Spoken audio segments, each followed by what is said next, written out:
Good afternoon, ladies and gentlemen. I welcome you to this press conference on the Paris Pact Ministerial Conference. And let me introduce to you our guests. On my left, Minister Lavrov, Minister of Foreign Affairs of the Russian Federation. Of course, you know Vice Chancellor, Foreign Minister of Austria, Mr. Spindelegger, and Mr. Makbel Osmani, Minister of Counter-Narcotic of the Islamic Republic of Afghanistan.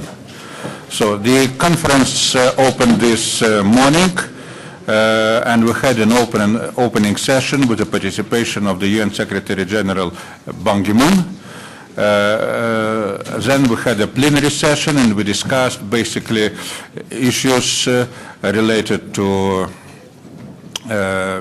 drug control, law enforcement, regional cooperation, money flows, and treatment and prevention of drug dependency.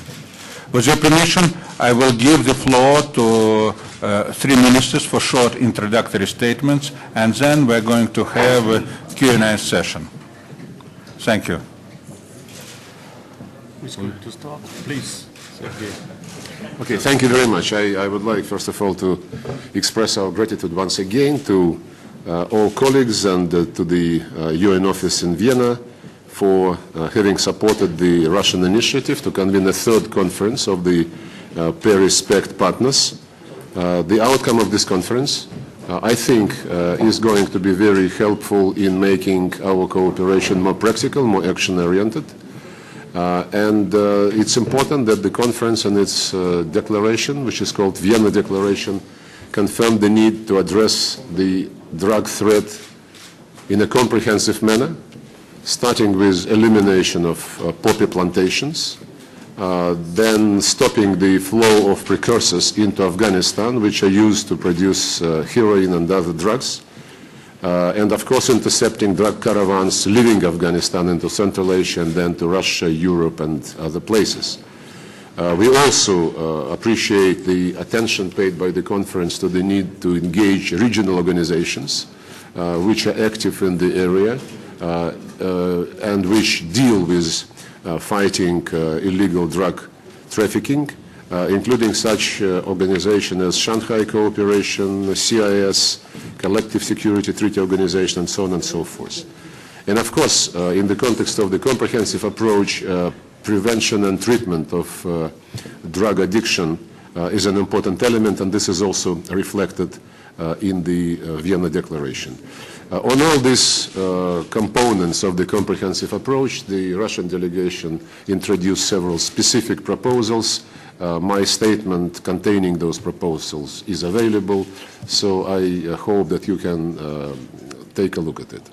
Once again, my thanks to the Austrian hosts, and my thanks to Secretary Fedotov and to his office. Thank you. Thank you. Vice Chancellor. Thank you very much. Ladies and gentlemen, just let me make three short remarks. First of all, participation of United Nations Secretary General, Executive Director of UNODC, and impressive numbers of foreign ministers today at this conference clearly underline the importance of the Paris Pact initiative. We as Austrians, we have supported the Paris Pact initiative from the outset because we consider drug trafficking originating from Afghanistan as a major challenge for the international community as a whole. Currently, over 90% of the world's opium originates from Afghanistan. Therefore, I immediately agreed when Foreign Ministers Lavrov and Juppé approached me last autumn with the question whether Austria was ready to host the next Paris Pact conference. Second remark, I'm proud to say that the Vienna Declaration, which has been adopted today, presents another important step in our joint fight against opium and heroin trafficking from Afghanistan. It underlines our joint commitment towards the fight against illicit trafficking in opiates, and it also provides guidelines for our future efforts. One clear message of today's conference is that there will not be much progress on governance and rule of law without tackling the issue of narcotics. Thus, the fight against drugs is and will remain crucial for Afghanistan and for us in Europe. And third remark, I would also like to refer to a specific Austrian initiative in the region, the Central Asia Border Security Initiative, which started 2003 and offers a forum for coordination of international activities and strategic objectives for border management and security. Coming April, we will host the ministerial conference of the Central Asia Border Security Initiative in Vienna, bringing together interior and security ministers from the European Union, Central Asia, and other international partners. So I think this was a great success for us today, and I really would like to thank also Yuri Fedotov for organizing this conference so well, and thank you for presiding also the forum the second half of this day. Thank you very much. Thank you, Mr. Vice-Chancellor, but we could not do it without the support of the Austrian government. And now Minister Makbel Asmani. Bismillahirrahmanirrahim. تشکر میکنم که ما امروز پاریس پک یک بار دیگر حمایت خود را در مبارزه با مواد مخدر اعلان کرد. Thank you very much. Is everyone hearing? Yes, I again would like to thank everyone here, and especially the member countries, partner countries of Paris Pact for again insisting on the issue of drugs today here. و همچنان برای مبارزه با مواد مخدر یک جا کار میکنیم با جامعه بین‌المللی تا بتوانیم ظرفیت ها را در عرصه مبارزه با مواد مخدر بالا ببریم و نگرانی موجود را از بین ببریم. As well as we are working with the international community together in this fight, and also working on building the capacities of counter-narcotics institutions to have further success in this way. افغانستان 90% تریاک جهان تولید میکنه و 95% مواد مخدر در 5 ولایت ناامن افغانستان است. Afghanistan, as the main cultivating country, produces 90% of the overall world's drug, but 95% of the total drug is being cultivated in 9 provinces of Afghanistan. پاریس پک تمرکز میکنه تا در مورد مبارزه با پریکورسورها توجه جدی صورت میگیره تا مانع رسیدن پریکورسورها به افغانستان شود و ما سالانه 1300 تن پریکورسور ضرورت داریم تا تریاک افغانستان به هیروئین تبدیل شود. And one of the positive steps that Paris Pact has taken is to stop the flow and shipment of chemical precursors to Afghanistan.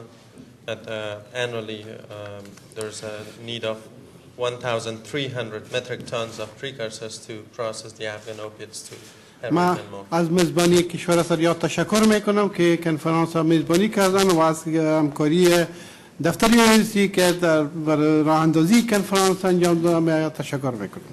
I would like to thank the Austrian government very much for hosting this important conference today, and as well as thank the UNODC for facilitating this conference today here. Thank you. Thank you, Minister Asmani. And now we have about 25 minutes for questions and answers. Please introduce yourself, ask your questions, and I open the floor. Yes, please. Yes. My question to the Foreign Minister Sergei. Please introduce yourself. Intertask News Agency. Thank you. Mr. Minister, what European partners told you about the prospects of anti-drug cooperation with Shanghai Organization and Organization of Common Security Treaty? Well, as you know, the Shanghai Cooperation Organization has several programs to fight organized crime, including terrorism and illegal drug trafficking, and Collective Security Treaty Organization for quite a number of years conducts several operations, ongoing operations, one of which is designed to intercept drug caravans leaving Afghanistan into Central Asia. This operation is called Canal, and it's being attended not only by the countries members of the Shanghai Cooperation Organization, Collective Security Treaty Organization, but also by quite a number of observers, including, if I'm not mistaken, more than half NATO members. But we believe that the next important step should be establishing direct, real-time coordination between NATO, which is the backbone of ISAF inside Afghanistan, and Collective Security Treaty Organization on the outside perimeter of the Afghan borders. If ISAF, of course, in very close coordination with the government of Islamic Republic of Afghanistan, can indicate the situations when the drug caravans start moving, then it would be much easier on the other side of the border, with the help of contingents of the Collective Security Treaty Organization, to intercept those caravans. The same is true in relation to interception illegal migration. And again, CSTO conducts an operation called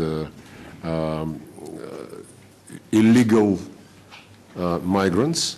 And another operation is intended to disclose and cut the financial flows. These elements of the fight against drug trafficking are being broadly supported, and some of them are reflected in the Vienna Declaration, which we adopted today. Thank you. Yes, please.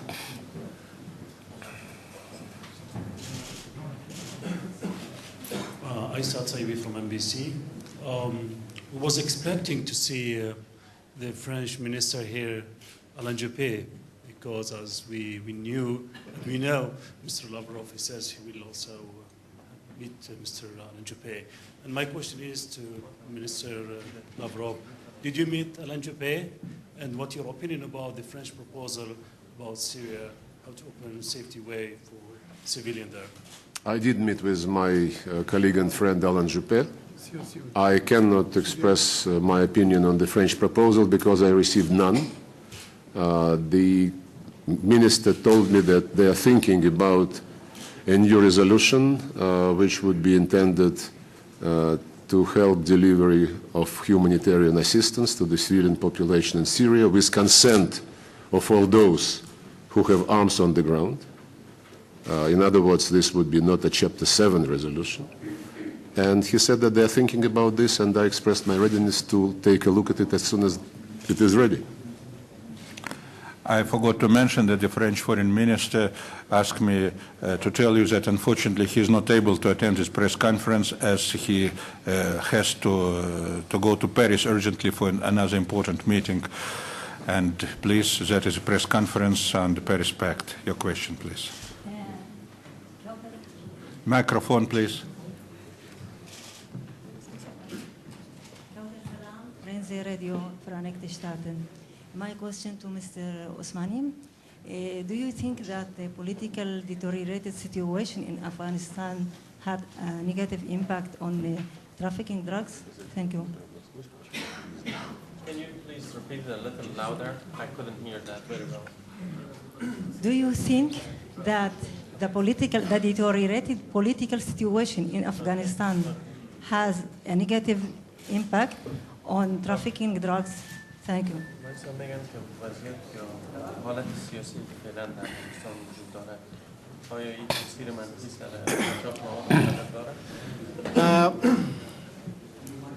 بدون شک مشکلات امنیتی در افغانستان تاثیرات خود داشته و ما در صحبت‌های خود گفتم که 95% مواد تریاک در جای کشت میشه که در اوجه بدم نیست. مشکلات سیاسی در مجموع پروسه دموکراسی پیشرفت خود داره. ما فکر میکنم که مشکل جدی در این مورد موجود باشه، اما بزرگترین مشکل ما بدم نیست، فقر است و قیمت بالای مواد مخدر است و تقاضای بالا است. The current political situation is definitely improving, and as the days go, but as I mentioned before, the main factor for the increase in cultivation or production in Afghanistan is the insecurity in the provinces, and there are several other factors related to this. It's poverty, it's the high prices in the global market, and as well as a huge, very high demand in the global market for the drugs. These are the main reasons for the cultivation. Thank you. Yes, please, your question. Igor Piskunov, RT News Channel. My question is to the Russian Foreign Minister. Sir, how do you see the development of the Paris Pact in the future? Perhaps it could be now called the Paris-Moscow-Vienna Pact Initiative. And what are the next stages in the fight against drug production in Afghanistan? Well, you know, it's already called Paris-Moscow process. Paris Pact is Paris Pact. It was born in Paris and it should remain Paris Pact. We're all partners of the Paris Pact. The process has been called after the second conference, which we hosted. The process has been called Paris-Moscow process. I believe that your suggestion is very welcome. We can call it Paris-Moscow-Vienna process if Minister Spindeleger is not going to object, protect and eliminate those plantations. Second, we would be ready to propose using the Russian space navigation system GLONASS to fight illegal drug trafficking and the smuggling of precursors inside Afghanistan. And of course, we need to further strengthen together the border and customs control on the boundaries of the participants of the Paris Pact, including by using modern technologies to detect drugs entering other countries' territories and to detect precursors leaving those territories and heading to Afghanistan. So those are just a few examples. And we also suggested, and I hope this would be supported, to further institutionalize the Paris Pact and to create, for example, permanent working groups on precursors and on financial flows. We hope that this would be discussed by our partners and that this would receive some response. Yes, please. Mike, please. Oh, you're the first. Okay. I have a question for Mr. Lavrov. Introduce yourself, please. Sergei Viktorovich, okay. Today morning, the results of referendum in northern Kosovo appeared. 99.74% of local Serbs don't want to live under Prishtina's governance. They rejected to recognize any kind of its institutions. Is this an important signal for international community, for politicians from both sides of the conflict, or we shouldn't pay any kind of serious attention to that? Thank you. No, the answer is yes, we should. This is a signal. The people have spoken, and to ignore this, I believe, would be a mistake. It's a signal to Pristina, it's a signal to Belgrade, it's a signal to all those who try to continue providing international assistance to resolving all remaining aspects of this situation. And I am convinced that it would be impossible to ignore the outcome of this vote. Thank you. Now it's your turn, sir. Mr. Osmani, my name is Jonathan Tyrone. I'm with Bloomberg News. The market for legal opiates is dominated by developing countries, Australia, France, and Spain among them. Is Afghanistan now or in the future interested in entering this market and legitimating the work of farmers who are growing opium rather than criminalizing that across the board?